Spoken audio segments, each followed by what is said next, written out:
Assalamualaikum warahmatullahi wabarakatuh.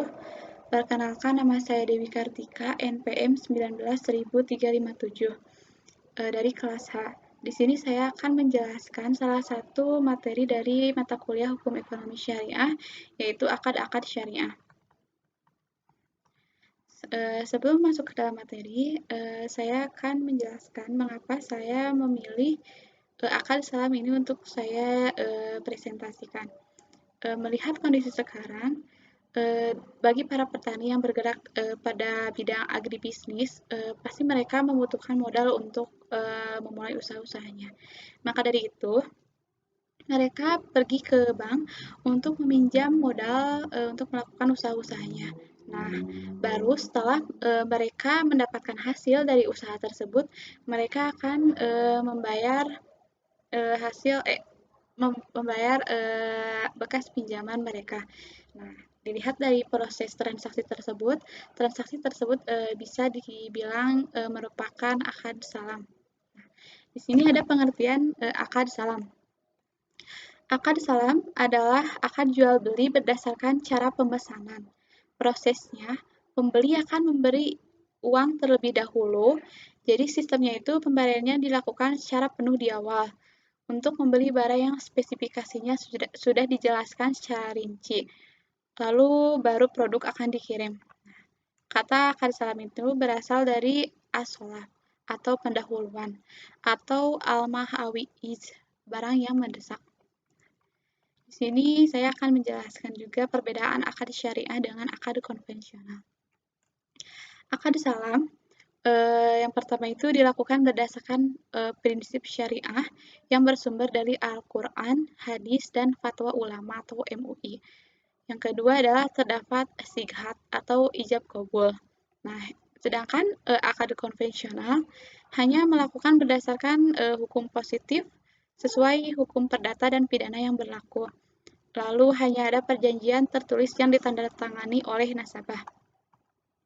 Yang selanjutnya adalah manfaat dari transaksi syariah.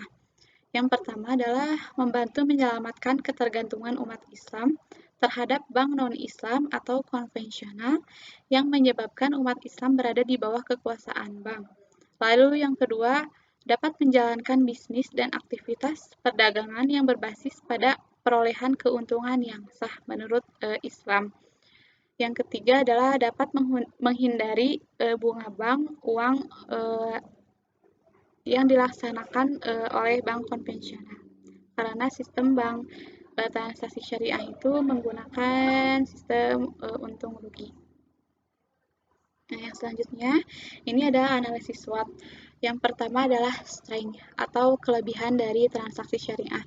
Pada dasarnya, bank syariah lebih condong pada upaya untuk mendorong penerapan berbagi risiko. Jadi, ketika kondisi keuangan bank mengalami keuntungan, maka keuntungan tersebut akan dibagi kepada nasabah sesuai dengan akad yang telah disepakati di awal. Juga kebalikannya, jika si bank ini mengalami kerugian, maka kerugian tersebut akan dibagi dua antara nasabah dan pemilik bank. Lalu yang kedua adalah ada weakness atau kelemahan. Dalam praktiknya, masyarakat atau nasabah bank syariah belum mengenal serta memahami makna syariah dan mudorabah yang telah diterapkan. Jadi masyarakat hanya mengetahui saja kalau bank syariah itu sistemnya hanya melakukan sesuai dengan ajaran Islam. Nah, yang ketiga adalah opportunity atau peluang.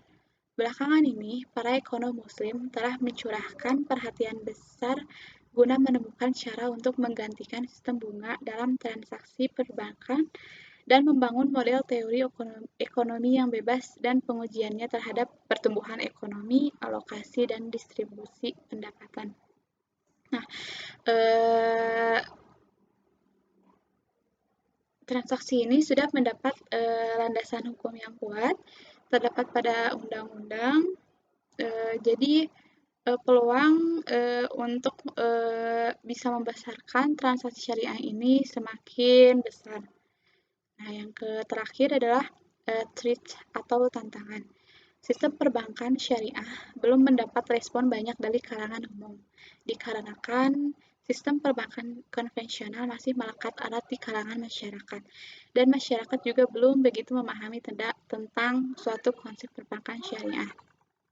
Nah, untuk penutup adalah akad salam ialah akad penjualan barang dengan kriteria tertentu dan pembayaran di muka atau di awal.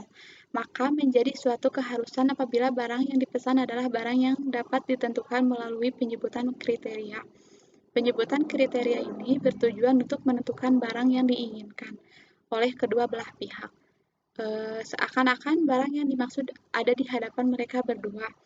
Dengan demikian, ketika jatuh tempo, diharapkan tidak terjadi percekcokan kedua belah pihak seputar barang yang dimaksud. Nah, hukum jual beli salam diperbolehkan sesuai dengan Al-Quran dan hadis.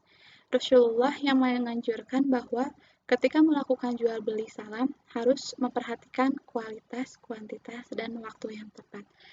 Mungkin segitu saja yang dapat saya paparkan. Mohon maaf apabila terdapat banyak kekurangan. Billahi taufiq wal hidayah. Wassalamualaikum warahmatullahi wabarakatuh. Terima kasih.